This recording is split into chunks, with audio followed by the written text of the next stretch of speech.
미국의 대중국 수출 통제가 오히려 역효과를 낼 것이란 지적이 나왔습니다. 이러지도 못하고 저러지도 못하고 13일 중국 전자 전문 매체 EET 차이나에 따르면 크리스토프 푸케 네덜란드 반도체 장비업체 ASML CEO는 미국이 중국에 반도체 제재를 가해 ASML의 중국 극자외선 노광 장비 판매가 금지된 건 중국의 칩 독립을 가져올 뿐이라고 밝혔습니다. 푸케 CEO는 이미 미국과 동맹국으로 이루어진 반중국 세력이 중국에 제재를 가할 동력을 잃었다고 분석했는데요. 첨단 반도체 제조 장비와 AI용 등 고성능 칩 판매를 금지해 중국 반도체 업계 공급망을 교란하는 것만으로 중국 반도체 산업 성장을 저지하기엔 역부족이란 겁니다. 푸케 CEO는 제재 실패의 근거로 하웨이의 최신 스마트폰에 탑재된 첨단 공정 기반 반도체를 제시했는데요. 실제 하웨이는 자체 반도체 역량을 구축하고 성과를 내고 있죠. 미국 정부의 대중국 제재는 올해로 6년 차에 접어들었고 압박 수위를 나날이 높여가고 있는데요. 하지만 최근 들어 수출 통제 효과에 대해 의문을 제기하는 전문가들이 늘어나고 있습니다. 산업계와 정치권에서 실패한 정책이란 비판이 잇따르며 서방의 대중 제재에 우려의 목소리가 커지고 있는데요. 자세한 이야기는 한양대 이정환 교수에게 물었습니다.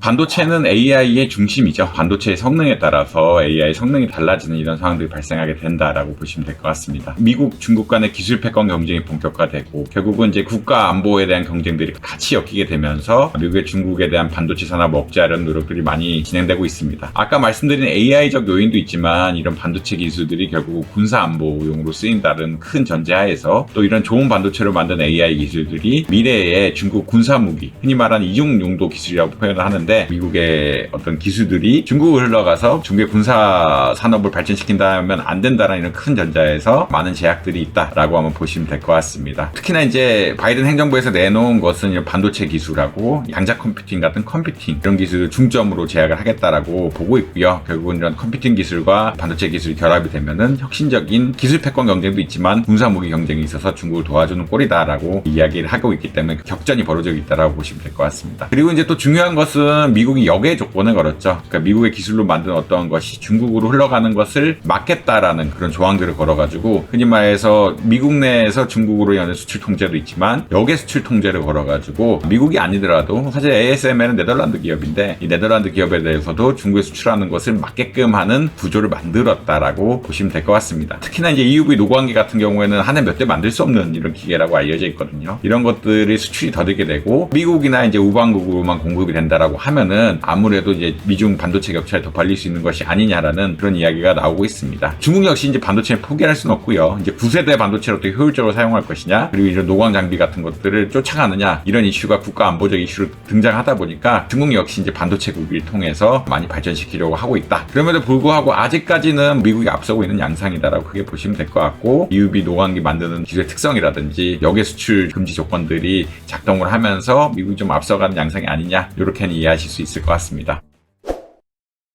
오늘 덕으로에서 준비한 소식 어떠셨나요? 더 자세한 내용이 궁금하시다면 덕으로 홈페이지와 유튜브 구독을 통해 만나보시기 바랍니다.